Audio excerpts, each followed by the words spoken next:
Hello everyone, welcome back to Percham and welcome back to the monthly map series which we recently started. I am Richa Sharma और Richa ma'am. आज का session दूसरा session है इस series में. इससे पहले लास्ट टाइम हमने already basics of world map cover किए थे और इंटरेस्टिंग निमोनिक के साथ कॉन्टिनेंट, ओशन, लैटिट्यूड, लॉन्गिट्यूड का कुछ बेसिक और important regions of the world, ये सब कुछ हमने इस पर्टिकुलर वीडियो में कवर किया था. If you have missed out the session then please check out world map series. YouTube के ऊपर आपको एक कोर्स क्रिएटेड मिल जाएगा और इससे रिलेटेड पीपीटी भी आपको रीड फ्रेंडली फॉर्मेट में सेम वीडियो के साथ अटैच्ड मिल जाएगी. ठीक है, अब आज का जो सेशन है उसमें हम क्या बातचीत करने वाले हैं, हम डिटेल में डिस्कस करेंगे लैटिट्यूड्स एंड लॉन्गिट्यूड्स को.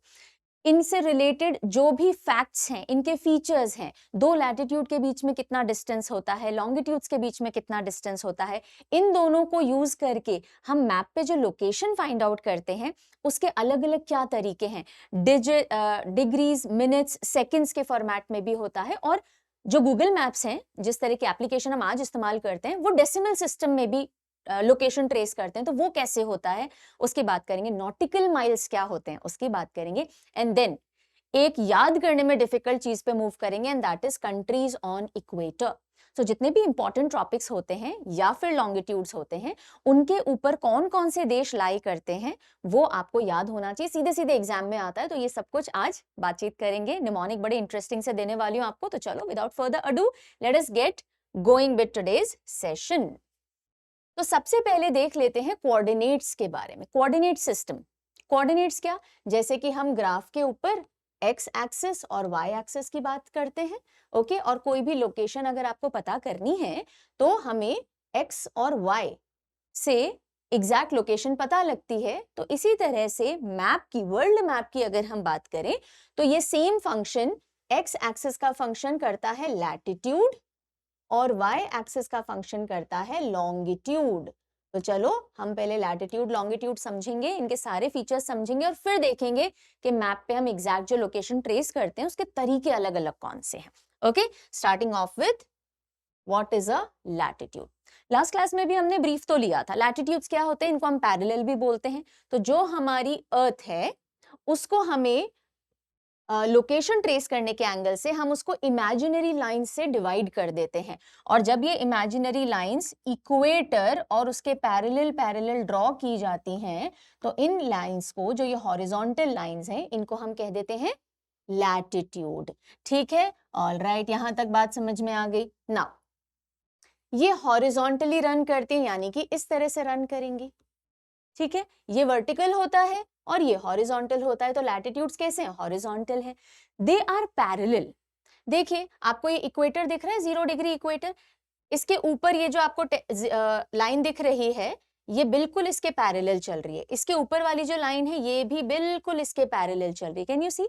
सो इसीलिए जो लैटिट्यूड है उनको पैरेलल कहा जाता है, पैरेलल्स भी कहा जाता है, लेकिन दे आर नॉट इक्वल.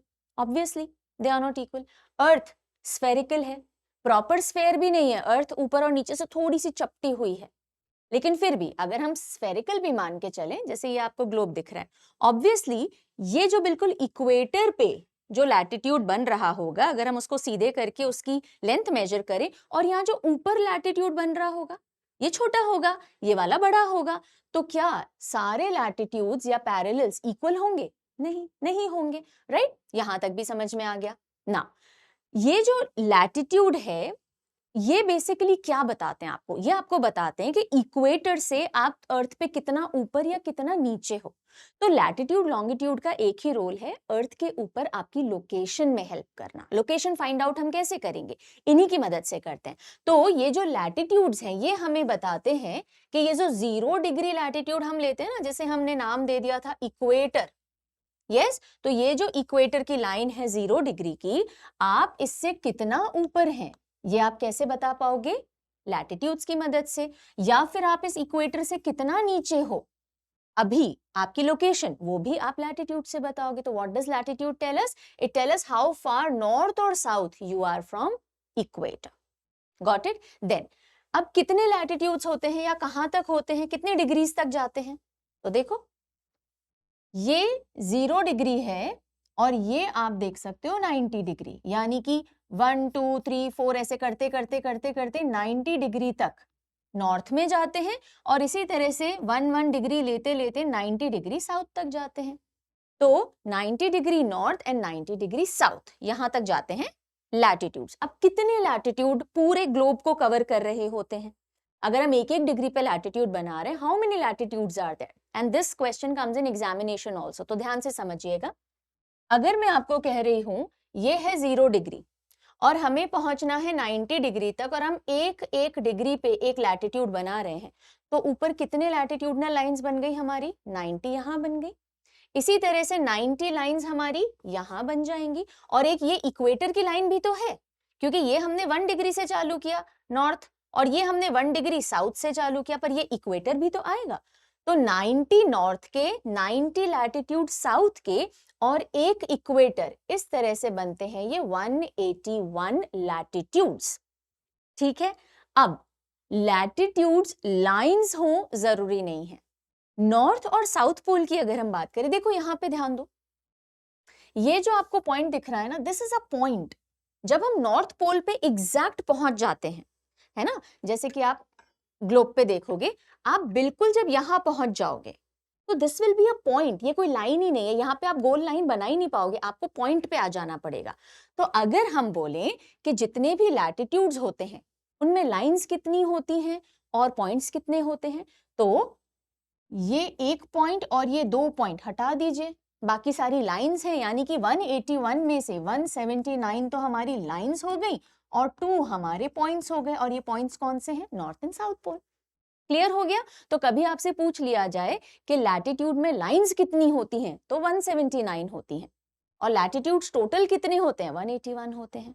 ठीक है, तो क्वेश्चन कैसे आ रहा है उस हिसाब से हम जवाब देंगे। क्लियर हो गई ये सारी बातें? अब हम आते हैं फाइनल एक फीचर के ऊपर कि दो लैटिट्यूड्स के बीच में डिस्टेंस कितना होता है। And this again is an important question being asked in examination. ठीक है, तो अब देखो, एक्चुअली जो हम सरफेस पे लाइनें बना रहे हैं लैटिट्यूड्स की, उनका ओरिजिन ये कोर से है। Let me take another pen ताकि आपको ढंग से दिखे। ओके, ये कोर आपको दिख रहा है? यस। अगर आप इस कोर से, ये आपने एक लाइन सरफेस पे बनाई और मान लिया इसको ये 0 डिग्री इक्वेटर है। ठीक है, अब अगर आप इस पॉइंट से, ये आपका ये वाली हो गई, ठीक है, अब अगर आप इससे 1 डिग्री पे एक एंगल बनाओ, ये तो इन्होंने 10 डिग्री दिखा रखा है, पर मान लेते हैं हम 1 डिग्री पे इधर एंगल बना रहे हैं। ठीक है, अगर आप यहाँ पे 1 डिग्री पे एक एंगल बनाओ और वो आकर के जहां गिर रहा है सरफेस पे, तो 0 डिग्री लैटिट्यूड और 1 डिग्री लैटिट्यूड के बीच में कितना डिस्टेंस होता है? 111 किलोमीटर्स। यानी हर एक डिग्री, ये आपका इक्वेटर था, ये आपका नॉर्थ पोल है, आपने बनाया 1 डिग्री पे एक एंगल, तो ये इस 1 डिग्री और 0 डिग्री के बीच का ये जो डिस्टेंस अर्थ के सरफेस पे दिख रहा है, ये एंगल तो अर्थ के कोर में बन रहा है, अर्थ के सरफेस पे हमें डिस्टेंस दिख रहा है, ये कितना होगा? 111 किलोमीटर्स, 111 किलोमीटर्स। आ गई बात समझ में? तो 111, 111, 111 इस तरह से पैरेलल ऑलमोस्ट इक्वल डिस्टेंस अर्थ पे नॉर्थ हेमिस्फेयर और साउथ हेमिस्फेयर दोनों पे हमको देखने को मिल जाता है। तो दो लैटिट्यूड के बीच का डिफरेंस अगर पूछ लिया जाए, तो हर एक डिग्री ऑफ लैटिट्यूड पे, जैसे मान लेते हैं, एग्जाम्पल लेते हैं, वैसे 10 डिग्रीज हैं, अज्यूम कर लेते हैं, अगर ये 0 डिग्री है और ये 1 डिग्री है, तो इन दोनों के बीच का डिस्टेंस कितना हो जाएगा? 111 किलोमीटर्स। इसी तरह से 1 और 2 डिग्री के बीच में 111 किलोमीटर्स। आ गई बात समझ में? ठीक है, सो दिस इज हाउ। और ये जो हमारा इक्वेटर होता है, ये जो हमारा इक्वेटर है, ये हमारे पूरे अर्थ को नॉर्दर्न हेमिस्फेयर और सदर्न हेमिस्फेयर में बांटता है, ये हमने पिछली क्लास में भी बात की थी। तो अब एक बार सम अप कर लेते हैं, लैटिट्यूड्स क्या होते हैं? लैटिट्यूड आपको बताते हैं कि आप पूरे ग्लोब या अर्थ पे इक्वेटर से कितना ऊपर या नीचे गए हुए हो। ओके, ये जो लैटिट्यूड होते हैं एक दूसरे से पैरेलल होते हैं पर इक्वल नहीं होते हैं। ये जो लैटिट्यूड है, ये पूरे ग्लोब को नॉर्दर्न हेमिस्फेयर और सदर्न हेमिस्फेयर में डिवाइड करते हैं, यानी उत्तरी गोलार्ध एंड दक्षिणी गोलार्ध। ये जो लैटिट्यूड्स हैं, हर एक डिग्री ऑफ लैटिट्यूड का जो डिस्टेंस है वो 111 किलोमीटर होता है, 111 किलोमीटर। ये जो लैटिट्यूड्स हैं, ये टोटल कितने हैं? 181 है, जिनमें 179 तो आपकी लाइंस हो गई और आपके 2 पॉइंट्स हो गए। यस, आ गई सारी बात समझ में? ओके, लैटिट्यूड्स आर क्लियर, कोई ट्रबल यहां तक नहीं? चलें आगे। चलिए अब हम आ जाते हैं लॉन्गिट्यूड के ऊपर। लैटिट्यूड क्लियर है। अब देखो लैटिट्यूड लेटा हुआ, लैटिट्यूड मैंने लास्ट क्लास में भी हिंट दिया था ना, कुछ बच्चे लैटिट्यूड लॉन्गिट्यूड में कंफ्यूज ना हो जाइएगा। तो लैटिट्यूड और लॉन्गिट्यूड बिल्कुल जो बिगिनर्स होते हैं, कई बार ना स्कूल के बच्चे भी क्लासेस देख लेते हैं, है ना, उनको अंडरस्टैंडिंग चाहिए होती है। तो देखो लैटिट्यूड लेटा लेटा हुआ, यानी कि ये हॉरिजॉन्टल हो गए। लॉन्गिट्यूड ये लॉन्ग लॉन्ग होते हैं, ठीक है, तो यानी ये वर्टिकल होते हैं। ये कैसे होंगे? Vertical lines. तो लॉन्गिट्यूड जिसे हम मेरिडियन भी बोलते हैं, वो वर्टिकली रन करते हैं। क्या ये पैरेलल होते हैं? नहीं, ये नॉर्थ और साउथ पोल पे आके कन्वर्ज करते हैं, यानी एक दूसरे में आके मिलते हैं। अगर पैरेलल होते तो ऐसे ऐसे चल रहे होते, लेकिन इनको नॉर्थ पोल और साउथ पोल पे आके मिलना है, तो they go like this. So no, they are not parallel, they are not parallel. ये यहाँ आके कन्वर्ज कर रहे हैं, यहाँ आके कन्वर्ज कर रहे हैं। इनका मैक्सिमम डिस्टेंस कहाँ होगा? इक्वेटर पे। तो इक्वेटर पे सबसे दूर होते हैं, नॉर्थ पोल और साउथ पोल के पास आते आते इनके बीच का डिस्टेंस कम हो जाता है ना। 0 डिग्री लैटिट्यूड रेफरेंस हम किसे मान के चलते हैं? प्राइम मेरिडियन को। ये भी सब मैंने लास्ट क्लास में बताया है ना। तो ये जो आप देखते हो 0 degree latitude, sorry not latitude, longitude, 0 degree longitude हम किसे मानते हैं? प्राइम मेरिडियन को, जो कि ग्रीनविच से पास होती है, इंग्लैंड में ग्रीनविच से पास होती है, और इसको हमने 0 डिग्री लॉन्गिट्यूड माना, और इसी के बेसिस पे हम पूरे ग्लोब को ईस्टर्न हेमिस्फेयर और वेस्टर्न हेमिस्फेयर, यानी कि पूर्वी गोलार्ध और पूर्वी गोलार्ध और पश्चिमी गोलार्ध में डिवाइड कर देते हैं। ठीक है, अब देखिए नेक्स्ट पॉइंट आता है कि क्या ये जितने भी लॉन्गिट्यूड्स हैं ये इक्वल होते होंगे? सोचो, होते होंगे। इनके अनइक्वल होने का कोई रीजन ही नहीं है ना, बिकॉज ये तो लॉन्ग चल रहे हैं, तो इस तरह से ये चलते जाते हैं, राइट। तो yes, they are all equal, parallel नहीं होते लेकिन इक्वल होते हैं। जैसे कि देखो इधर ग्लोब के ऊपर, अब इस पॉइंट को यहां से ज्वाइन करो या यहां से ज्वाइन करो या यहां से ज्वाइन करो, इनकी लेंथ में थोड़ी कुछ फर्क आएगा, राइट। इसलिए ये इक्वल होते हैं लेकिन पैरेलल नहीं होते। अब बात आती है कितने लॉन्गिट्यूड, एक पूरे स्फेयर में कितने डिग्री एंगल, सर्कल का एंगल कितना होता है? अगर मैं इससे यहां से चलूं और ये पूरा राउंड कंप्लीट करूं, तो ये बीच में कितना डिग्री एंगल मैंने कवर किया? पूरा गोल घूम लिया तो 360 डिग्री। और अगर मैं बोल रही हूँ हर एक डिग्री पे मैं एक लॉन्गिट्यूडिनल लाइन ड्रॉ कर रही हूँ, तो टोटल कितने लॉन्गिट्यूड हो गए 360 डिग्री को कवर करने के लिए? 360 लॉन्गिट्यूड।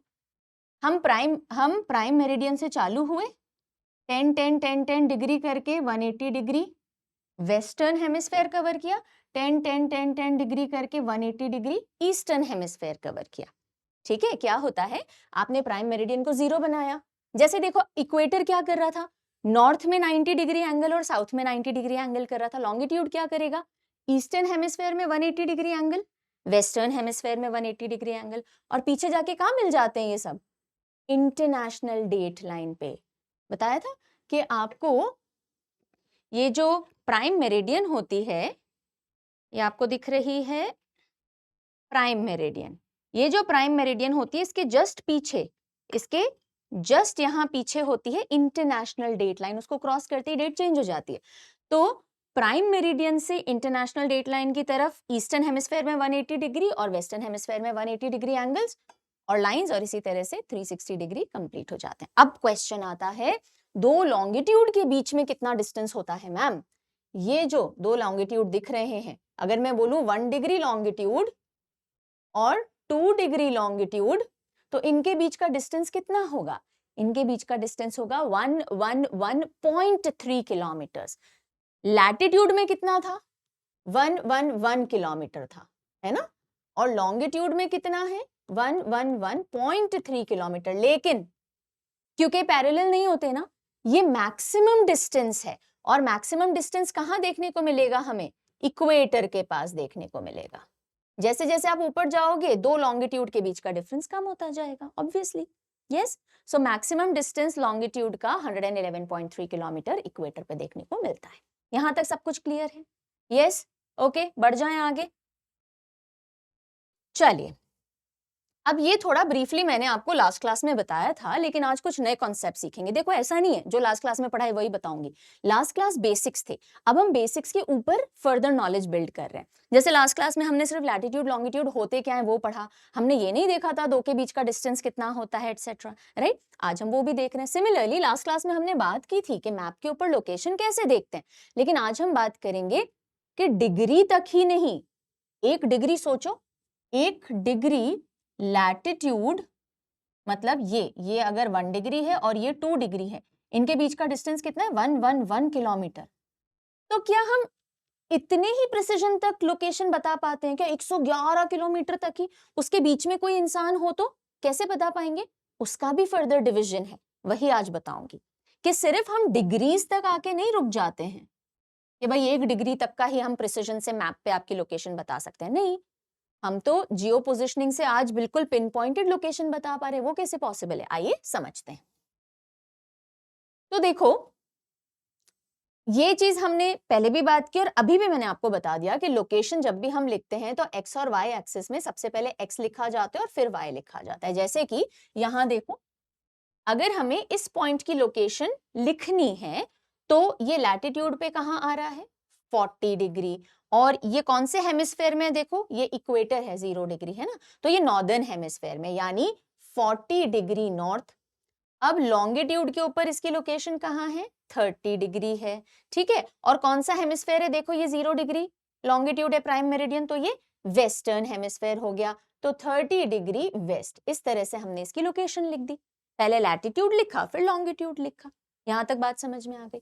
अब अगर हमें और प्रिसाइज लोकेशन चाहिए, दो लैटिट्यूड के बीच में भी कहां हो आप, तो उसके लिए डीएमएस सिस्टम का इस्तेमाल किया जाता है। कौन सा system? DMS. D is for degree, जो अभी हम देख ही रहे हैं। M, every 1 degree is equal to 60 minutes. मैंने मिनट्स के लिए क्या किया? ये सिंबल बनाया। तो मिनट्स के लिए, मिनट्स टाइम नहीं है, मैप के ऊपर minute is a unit of distance.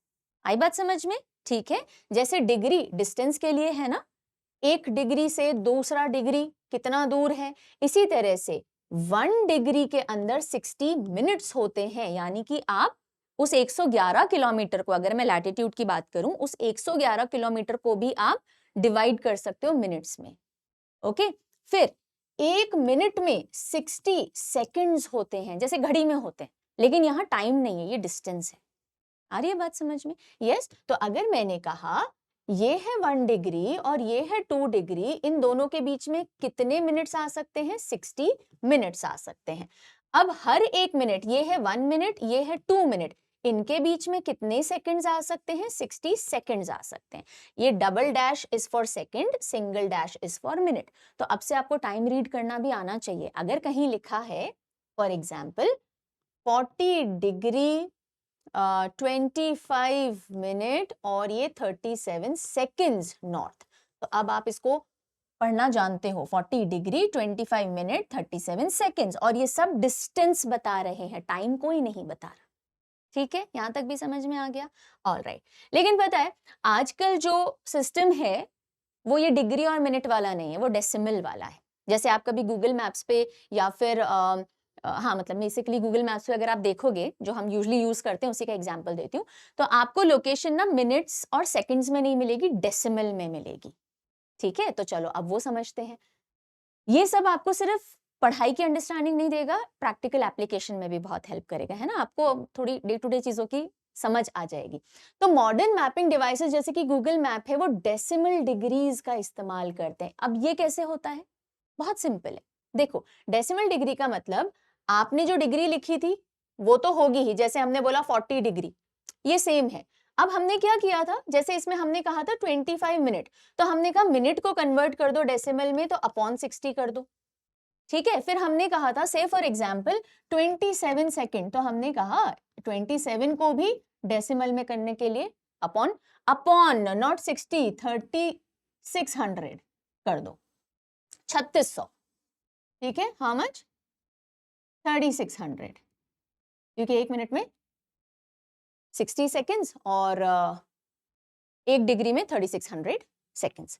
ठीक है, तो ये जब आप फॉर्मूला लगा दोगे तो आपने क्या किया, ये डिग्री तो एज इट इज रही, इन मिनट्स को आपने डेसिमल मिनट्स बना दिया, इन सेकंड्स को आपने डेसिमल बना दिया, और इन तीनों को जोड़ करके जो आपका फाइनल आंसर आएगा वो आपका आ जाएगा डेसिमल डिग्री। एग्जाम्पल देखते हैं, देखो जैसे 40 degree 41 minute 21 seconds north latitude था। जब आप ये सेम फॉर्मूला लगाओगे यानी 41 अपॉन 60 कर दोगे, 21 अपॉन 3600 कर दोगे, और इनके जो भी आंसर्स आएंगे उसको आप 40 में प्लस कर दोगे, तो आपका आंसर आएगा 40.689167 डिग्रीज।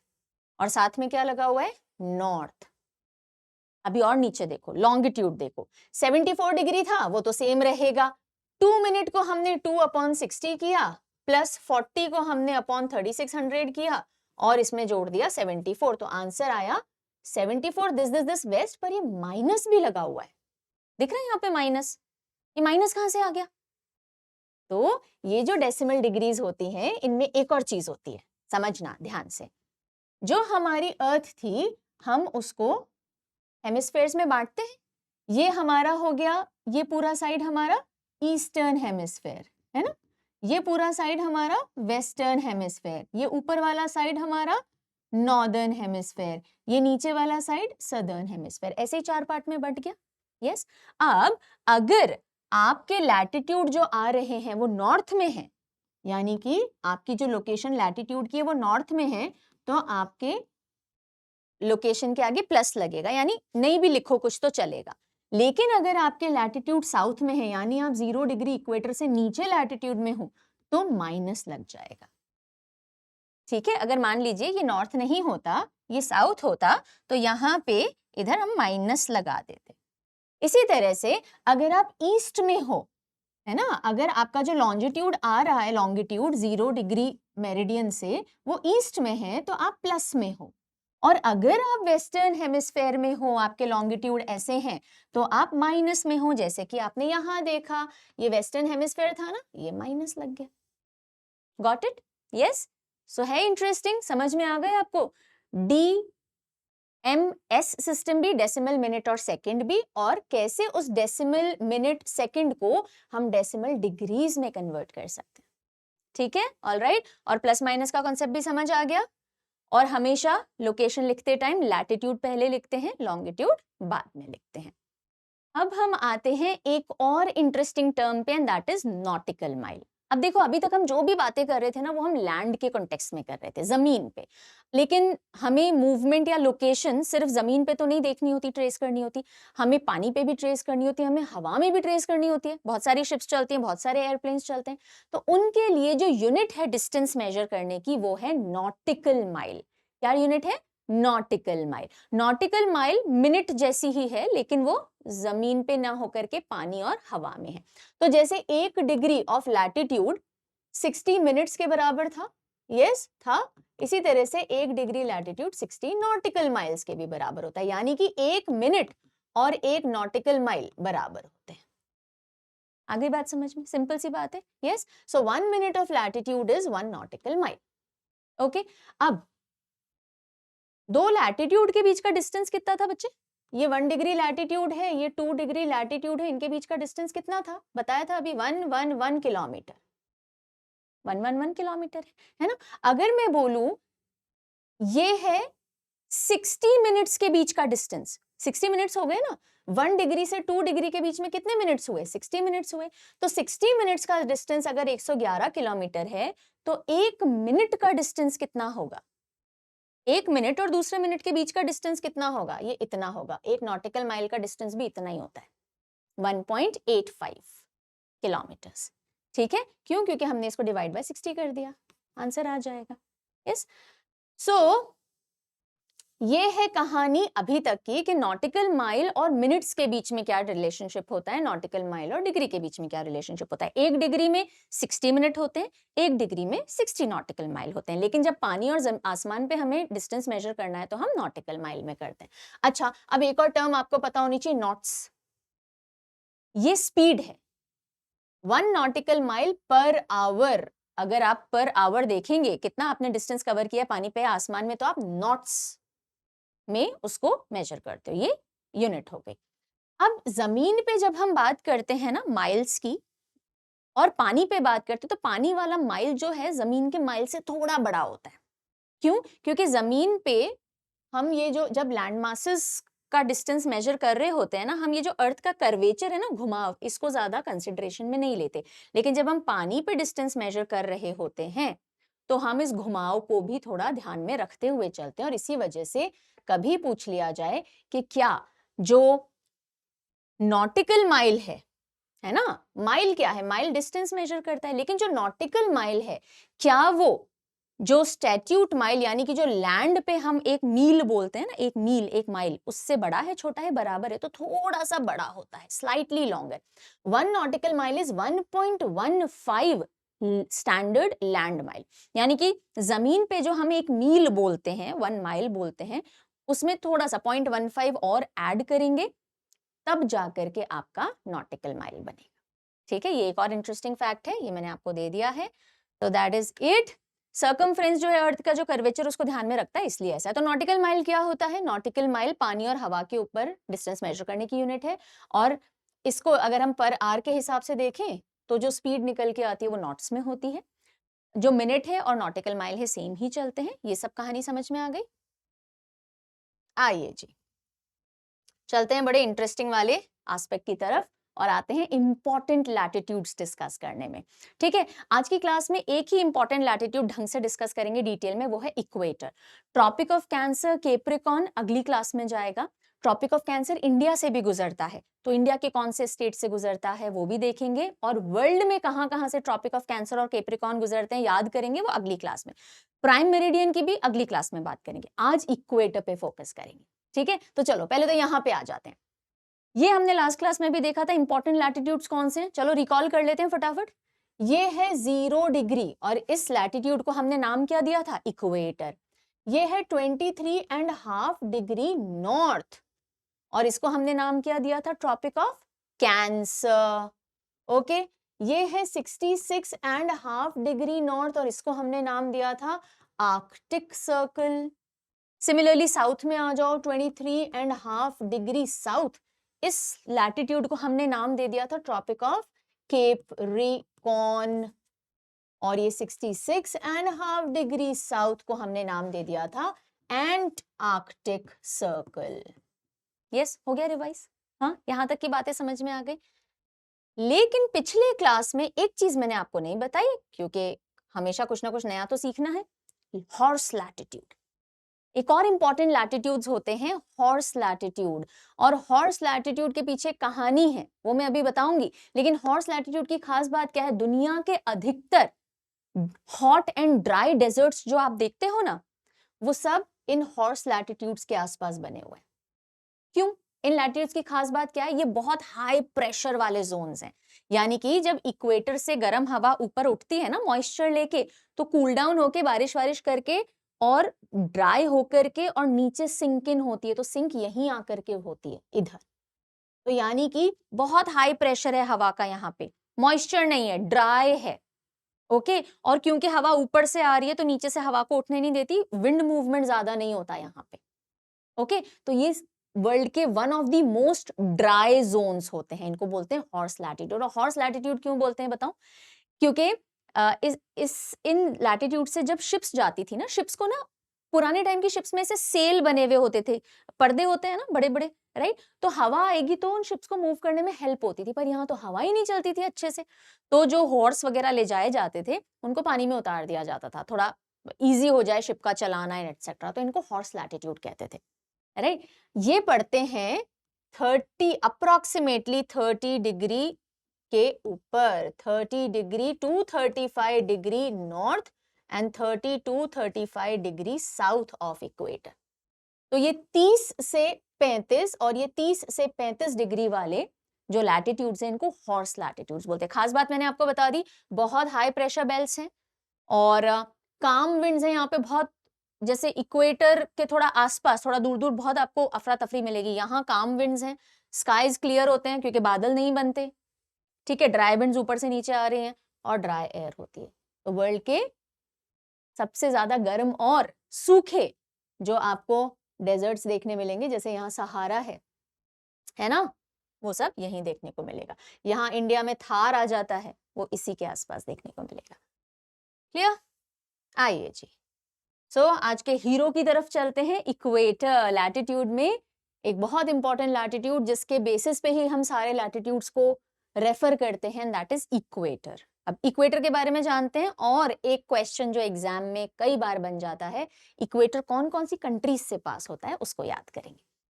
इक्वेटर, सबसे पहले तो सर्कमफ्रेंस कितनी है इक्वेटर की, यानी कि सर्कमफ्रेंस क्या होता है, अगर मैं इक्वेटर से एक रस्सी बांध दूं पूरे और उसको सीधे करके मेजर करूं तो कितना लेंथ आ रहा है उसका। सर्कमफ्रेंस इज, ये जो पूरी लाइन है इक्वेटर, अगर मैं इसको मेजर करूं तो ये कितनी होगी, इट इज 40,075 किलोमीटर, 40,075 किलोमीटर, ठीक है। और माइल्स में बात करेंगे तो अप्रोक्सीमेटली 24,901 माइल। और इसमें से मजेदार बात क्या है, 80% पानी पे से जाता है इक्वेटर, 20% ही लैंड पे से जाता है। नाउ अब आते हैं थोड़ा सा, ये आपको डायग्राम दिख रहा है, अगर अर्थ एक आइडियल स्फेयर होती, यानी कि एक प्रॉपर परफेक्ट स्फेयर होती, तो ये जो आपको ब्लैक डॉट दिख रही है ना, ऐसी इसकी शेप होती, लेकिन ऐसी नहीं है। आपको दिख रहा है यहां से थोड़ी कम है, यहां से थोड़ी ज्यादा है, ऐसा क्यों? क्योंकि अर्थ घूमती है। क्या करती है अर्थ? अर्थ अपनी धुरी पे यानी अपनी एक्सिस पे घूमती है, यस। और जब भी कोई चीज सर्कुलर घुमाई जाती है तो उस पे लगती है सेंट्रीफ्यूगल फोर्स। कौन सी फोर्स लगती है? सेंट्रीफ्यूगल। कभी आपने मैरी गो राउंड खेला है? बचपन में हम पार्क में जाते थे तो एक झूला होता था, उस पे बैठ जाओ और वो गोल गोल गोल गोल घूमता है, तो हम बाहर की तरफ गिरता हुआ फील करते थे ना, कोई हमें बाहर धक्का दे रहा है, why? That was a centrifugal force. और हम आगे की तरफ जाता हुआ भी फील करते थे, वो होती है सेंट्रीपीटल। किसी और सेशन में डिटेल में बताऊंगी, अभी के लिए समझो, ये जो सेंट्रीफ्यूगल फोर्स है, ये इक्वेटर के आसपास सबसे ज्यादा होने की वजह से इसको बाहर बल्ज करवा देती है, यानी कि बाहर की तरफ धक्का देती है। सेंट्रीफ्यूगल फोर्स बाहर धक्का देती है, और इसलिए इक्वेटर के आसपास ये जो धरती है हमारी, ये बल्ज की हुई है, यानी बाहर निकली हुई है थोड़ी सी। इसलिए अगर आप इक्वेटर पे से सरकमफ्रेंस मेजर करोगे तो वो आएगी अप्रोक्सीमेटली 40,075 किलोमीटर, लेकिन अगर आप पोलर सरकमफ्रेंस मेजर करोगे पोल्स पे से, सो वो आएगी 40,008 किलोमीटर। थोड़ा फर्क है लेकिन है। ये देखो, यहां 75 था, यहां 8 है, इतना फर्क है, राइट? तो ये समझ में आई बात कि जब आप इस तरह से अर्थ की सरकमफ्रेंस मेजर करोगे तो ज्यादा है बजाय इससे। क्यों? क्योंकि यहां से थोड़ी चपटी और यहां से बाहर निकली हुई है हमारी धरती, और इस शेप को कहा जाता है, इस शेप को कहा जाता है ऑब्लेट स्फेरॉइड, बीच में से बल्ज्ड आउट है। ठीक है, आ गई बात समझ में? यस। तो अब ये बल्ज क्यों है? दो रीजन है। पहली चीज ऑब्वियसली क्योंकि सेंट्रीफ्यूगल फोर्स वर्क कर रहा है तो यहां से बाहर निकल गया है, और क्योंकि बल्ज है तो ग्रेविटी यहां कम फंक्शन करती है। पूरे अर्थ के मुकाबले ग्रेविटी सबसे अगर कंपैरेटिवली वीक है तो वो इक्वेटर पे है, क्योंकि इक्वेटर में बल्ज ज्यादा हो रखा है। और क्योंकि इक्वेटर पे ग्रेविटी वीक है, अधिकतर जो स्पेस लॉन्चेस हैं अगर इक्वेटर से किए जाएं तो ग्रेविटी तोड़ करके एटमॉस्फेयर से बाहर स्पेस में जाने के लिए एक्स्ट्रा थ्रस्ट मिल जाता है, इजी हो जाता है, फ्यूल कम लगता है। एग्जाम्पल वापस यहां समझो, अगर मैं यहां से एक स्पेस क्राफ्ट को भेजना चाहती हूँ स्पेस में, और मैं इक्वेटर से भेजना चाहती हूँ, यहाँ ग्रेविटी ज्यादा काम कर रही है, ज्यादा फ्यूल लगेगा गुरुत्वाकर्षण को तोड़ के बाहर निकलने में, यहाँ कंपेरेटिवली लेस फ्यूल लगेगा। ठीक है। ऑल्सो जो अर्थ है वो वेस्ट टू ईस्ट घूमती है, तो अगर आप अपना जो लॉन्च कर रहे हो रॉकेट का, अगर आप ईस्ट डायरेक्शन में करोगे तो इसका जो मूवमेंट है अर्थ का, उसके साथ साथ आपके रॉकेट को भी स्पीड मिलेगी। तो ईस्ट डायरेक्शन में किए हुए लॉन्चेस ऑब्वियसली कम फ्यूल लेते हैं, इक्वेटर के आसपास किए हुए लॉन्चेस ऑब्वियसली कम फ्यूल लेते हैं। ठीक है, ऑलराइट। चलो अब हम आ जाते हैं कि जो हमारा इक्वेटर है कितने कॉन्टिनेंट से पास करता है? 3। ठीक है, कौन कौन से अभी देखते हैं। और जो मैंने पिछले क्लास में आपसे क्वेश्चन पूछा था कि बताइए दुनिया की अकेली ऐसी रिवर है जो इक्वेटर को 2 बार काटती है। It intersects the river twice and that is Congo river. Yes, उसको ज़ैर रिवर भी बोलते हैं। कॉन्गो रिवर ये इंटरसेक्ट करती है ट्वाइस, ऐसे कट करके जाती है। ठीक है जी, आइए चलते हैं घूमने इक्वेटर पे। अब हम याद करेंगे कि कौन कौन सी कंट्रीज हैं जहां से इक्वेटर गुजरता है, और ऐसे याद नहीं करेंगे कि आपको कोई रैंडम निमोनिक दिमाग में फिट करना पड़े, ऐसा नहीं करेंगे। हम मैप की अंडरस्टैंडिंग भी लेंगे। देखो हम मैप सीरीज कर रहे हैं, वर्ल्ड मैप सीरीज, यानी कि ये सीरीज खत्म हो तो आपको मैप की काफी अंडरस्टैंडिंग हो जानी चाहिए। मैं धीरे धीरे करके आपको कॉन्टिनेंट्स वगैरह भी तैयार करवाऊंगी, तो दिमाग में मैप छपते जाना चाहिए विथ टाइम, है ना। अभी शायद नहीं होगा, इट्स ओके, पर विथ टाइम हो जाएगा। तो जो हम टेक्निक लगाएंगे वो भी ऐसी लगाएंगे कि आपकी मैपिंग भी स्ट्रांग हो और आपको कंट्रीज भी निमोनिक से फटाफट याद हो जाए। ठीक है, तो कुछ भी याद करने से पहले पढ़ेंगे। तो चलिए, अब हमारा इक्वेटर, ये जो 0 डिग्री है, ये चलना होगा शुरू, और देखते हैं कौन कौन सी कंट्री से होके गुजर रहा है, और उससे पहले कॉन्टिनेंट देखेंगे। ठीक है, let me zoom it a bit for you so that things are better visible to you. Okay, yes. तो सबसे पहले कौन सा कॉन्टिनेंट दिख रहा है हमको? Which is this? This is south America, south America, और ये आ रहा है हमारा इक्वेटर। तो सबसे पहले जाता है ये इक्वेडोर में। कौन सी कंट्री है? इक्वेटर, इक्वेडोर मिलता जुलता है ना, ये जा रहा है इक्वेडोर में। सेकंड नंबर फिर ये एंटर करता है कोलंबिया। थर्ड नंबर ये एंटर करता है साउथ अमेरिका की सबसे बड़ी कंट्री ब्राजील में। तो टोटल साउथ अमेरिका की कितनी कंट्री से इक्वेटर पास हुआ? 3 से। ठीक है, यहां तक क्लियर है।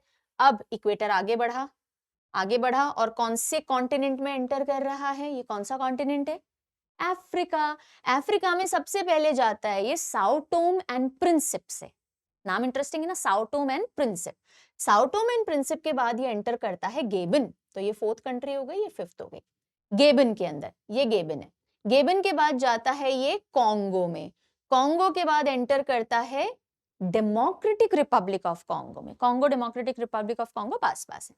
उसके बाद जाता है ये युगांडा में, और फिर जाता है ये कीनिया में, and then it goes through, यहां से जा रहा है ना। तो ये कीनिया हो गया था, और फिर ये जाता है सोमालिया में। तो अफ्रीका के कितने कंट्रीज हैं?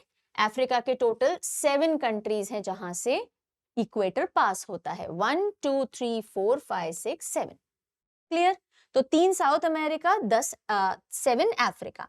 अफ्रीका के बाद अब इक्वेटर कहां जाएगा? आगे कौन सा कॉन्टिनेंट है? एशिया। एशिया एंटर कर रहा है। तो एशिया में सबसे पहले मालदीव्स, मालदीव्स घूम करके आ रहा है इक्वेटर। मालदीव, तो ये हो गया हमारा 11th कंट्री। उसके बाद ये जितना आपको दिख रहा है colour, this is all Indonesia. ठीक है, ये सारे इंडोनेशिया इज एन आर्किपेलेगो, यानी ग्रुप ऑफ आइलैंड्स। इंडोनेशिया के बाद में जाता है ये छोटू सा आइलैंड आपको दिख रहा है, दिस इज किरिबाती। किरिबाती। तो टोटल एशिया के 3 कंट्रीज या रीजन से होकर के ये गुजरता है। ठीक है, all right. So 3 7 and 3 total कितने हो गए? कितने हो गए? 13। यस, 13। अब ध्यान दीजिएगा, अगर आपसे पूछा जाए इक्वेटर कितने कंट्रीज से पास होता है, तो आंसर होगा 13। लेकिन कितने कंट्रीज के लैंड से पास होता है, तो आंसर बदल जाएगा। व्हाई? बिकॉज मालदीव्स में लैंड से इक्वेटर पास नहीं होता, किरिबाती में लैंड से इक्वेटर पास नहीं होता। तो अगर हम लैंड की बात करें तो 11 कंट्रीज हो जाएंगे, बिकॉज इन दोनों को हम काउंट नहीं करेंगे। लेकिन अगर जनरली कंट्रीज पूछा है कितने कंट्रीज से इक्वेटर पास होता है, तो 13 कंट्रीज। क्लियर है? आप बोलोगे मैम ठीक है, ये तो आपने बता दिया, दिमाग में तो डलवाओ, याद तो करवाओ, ये कंट्रीज कौन सी हैं। आओ जी बच्चे, याद करते हैं। ये क्या है? ये टॉम है। यस, तो इक्वेटर पे कौन कौन सी कंट्रीज हैं, ये आपको कौन याद करवाएगा? वही टॉम एंड जेरी का टॉम याद करवाएगा। ठीक है, तो एक बार देख लो ताकि आप फिर बाद में डिस्ट्रैक्ट नहीं हो। आ जाओ, अब मैं आपको एक स्टोरी बताती हूँ, जल्दी से इमेजिन करते जाइएगा। इक्वेटर को पूरी दुनिया से पास होकर के जाना था, तो उसने सबसे पहले नॉक नॉक किया है एक डोर पे। इक्वेडोर याद करने की जरूरत है क्या? इक्वेटर और इक्वेडोर सेम सेम साउंड कर रहे हैं, लेकिन फिर भी इक्वेटर को दुनिया से क्रॉस होके जाना है, तो उसने किया एक दरवाजे पे नॉक नॉक। डोर, डोर से एंटर करोगे ना, तो धरती एंटर कर रहा है, अभी वो बोल रहा है मुझे बीच में से जाना है। एक डोर खुला, ये डोर खुलते ही उसको दिखा, अरे इतने सारे कॉलम्स हैं यहाँ। तो कॉलम समझते हैं? खंबे, है ना, जो हम पिलर बना देते हैं। अरे इतने सारे कॉलम्स हैं यहाँ पे। और फिर उसको एकदम से आवाज आई, ब्राजील ला ला ला ला ला ला ला ला ये सॉन्ग था एक टाइम में बहुत पॉपुलर। बोला ओ ये सॉन्ग कहाँ से आवाज आ रही है, और आगे गया तो देखा टॉम, टॉम गा रहा है। टॉम क्या कर रहा है, गा रहा है, और साथ में क्या कर रहा है, कॉन्गो बजा रहा है। दिख रहा है ये कॉन्गो बजाता हुआ। तो ब्राजील सॉन्ग कहाँ तक लेके गया इक्वेटर को, टॉम तक, और टॉम क्या कर रहा था, गा रहा था और कॉन्गो बजा रहा था। और देखो डांस कौन कर रहा है आसपास, कौन है ये सब, ये कौन है, ये डक्स हैं, और डक्स डांस कर रहे हैं, ठीक है। और सब मिलके माइक पे बहुत शोर मचा रहे हैं। माइक दिख रहा है यहाँ पे आपको, can you see this mic, can you see this mic, इस इमेज को और अच्छे से देख लो। यस, सो टॉम गा रहा है, कॉन्गो बजा रहे हैं, सारी डक्स डांस कर रही हैं और माइक पे बहुत शोर मचा रहे हैं और चीयर कर रहे हैं कि ये इक्वेटर तुम अर्थ पार कर चुके हो, वेरी गुड। और आपको भी सारी कंट्रीज याद हो गए। हाँ, अब मैंने तो इस तरह से याद करवा दिया इनफैक्ट आपको कि आपको सीक्वेंस में याद हो गए। आपको ये भी नहीं दिमाग लगाना कि किसके बाद कौन सा कंट्री आता है। Do you believe it? देखो फटाफट से यही देख लो। इक्वेटर कहां से एंटर किया था, डोर से, तो इक्वेडोर नंबर 1 कंट्री जहां इक्वेटर एंटर करता है। फिर अंदर बहुत सारे कॉलम दिखे थे तो कोलंबिया नंबर 2। फिर कौन सा सॉन्ग बज रहा था, ब्राजील। ब्राजील सॉन्ग वैसे तो बिल्कुल याद रह जाएगा, लेकिन ब्राजील साउथ अमेरिका की सबसे बड़ी कंट्री, ऐसे भी याद होना चाहिए, है ना। तो ब्राजील सॉन्ग कौन गा रहा था, टॉम। तो साओ टॉम एंड प्रिंसिप, है ना। टॉम गा रहा था, गा रहा था, गा से जी ए गा, गेबन, ये तो साओ टॉम प्रिंसिप था, ये है गेबन। तो टॉम गा रहा था, ब्राजील आवाज आई, हम टॉम तक पहुंचे, देखा अरे टॉम गा रहा है, और साथ में क्या कर रहा है, कॉन्गो बजा रहा है। कॉन्गो बजा रहा है, ये वाली कंट्री हो गई कॉन्गो। डांस कौन कर रहा था, डक। तो डी यू, अब सी और के का सेम साउंड आता है ना, तो मैंने ऐसे ही के ले लिया, डक्स। बहुत सारी डक्स थी, तो डी से डेमोक्रेटिक रिपब्लिक ऑफ कॉन्गो। देखो कॉन्गो है तो डेमोक्रेटिक रिपब्लिक ऑफ कॉन्गो अपने आप आ जाएगा। यू से युगांडा, के से कीनिया, एस से सोमालिया, ठीक है यहाँ तक। और सब किस पे बहुत शोर कर रहे थे, चीयर कर रहे थे, माइक पे। किस पे कर रहे थे, मा आई के, वैसे MIC होता है पर हमने के कर दिया, सी और के का सेम साउंड है। तो मालदीव, इंडोनेशिया, किरिबाती। अब मुझे बताओ ये पूरा सीन आपके दिमाग से कहीं जाएगा? हद मार के वर्स्ट केस सिनेरियो में ये होगा कि आप सेम सीक्वेंस में याद नहीं रख पाओगे, अदरवाइज तो आपके दिमाग से कहीं नहीं जाने वाला ये कि भाई डोर खुला, कॉलम दिखे, ब्राजील सुना, टॉम के पास गए, वो गा रहा था, कॉन्गो बजा रहा था, सारी डक्स डांस कर रही है और माइक पे बहुत चीयर कर रही है कि ये इक्वेटर कांग्रेस, तुमने अर्थ को पार कर लिया है। ओके, सो ये है 13 countries in the same sequence. कितने कॉन्टिनेंट से जा रही है, 3 कॉन्टिनेंट से, हर कॉन्टिनेंट की कौन सी कंट्री से जा रही है, आपने ये सब याद कर लिया है। तो ये था आज का सेशन। कहानी खत्म हो उससे पहले मैं आपको बता दूं, अगर आप एक एस्पिरेंट हैं और अलग अलग एग्जाम्स की तैयारी करते हैं और करंट अफेयर का एक एक्सेलेंट सपोर्ट ढूंढ रहे हैं, then you can check out current affair complete kit from Parcham app. If you are preparing for higher examinations and if you want NCERT support, then this beautiful program is for you, जिसमें NCERT के अलावा मेरे mnemonic workshop, answer writing, advance concept, बहुत कुछ, world mapping आपको इसमें मिल जाती है. अगर आप SSC या रेलवे जैसे वनडे एग्जाम एस्पिरेंट है तो आपके लिए भी बहुत सारे कोर्सेज परचम ऐप पे हैं, और अगर आप स्टेट PSC के एस्पिरेंट हैं तो आपके लिए भी all in one state PSC batches available हैं. अलग अलग स्टेट की तैयारी एक सिंगल बैच से, और कोई नहीं करवा रहा इंडिया में, like we are making you prepare. Okay, so for all of these you can check out Parcham application. It is available on iOS, that is Apple store also and Google Play also. ठीक है, और अगर आपको कोई भी ज्यादा जानकारी चाहिए हो तो ये परचम के हेल्पलाइन नंबर्स आप सेव करके रख सकते हैं. कोई भी गाइडेंस हो you can take from the team. Timing और डेज का ध्यान रखिएगा. ये तो हो गया आज का सेशन. अगले सेशन में हम लैटिट्यूड्स को कंटिन्यू करके ट्रॉपिक ऑफ कैंसर और ट्रॉपिक ऑफ कैप्रिकॉर्न को भी समझेंगे और उनकी कंट्रीज याद करेंगे इसी तरह से, और फिर हम लॉन्गिट्यूड पे आकर के प्राइम मेरिडियन की भी बात करेंगे, उनकी कंट्रीज भी याद करेंगे. So the next class is also going to be equally exciting. I had a wonderful time and do let me know एक क्वेश्चन, उसका आंसर मुझे आप जरूर दीजिएगा. आपके लिए होमवर्क क्वेश्चन है. बताइए इंडिया में से ट्रॉपिक ऑफ कैंसर पास होता है. यस, इंडिया में से ट्रॉपिक ऑफ कैंसर पास होता है. इंडिया की एक रिवर है, अकेली रिवर, जो इस ट्रॉपिक ऑफ कैंसर को ट्वाइस इंटरसेक्ट करती है. उस रिवर का नाम आप सब मुझे कमेंट सेक्शन में बताएंगे. And how did you find the session? Do let me know. I'll be meeting you in the next one. Until then, take good care. Bye bye.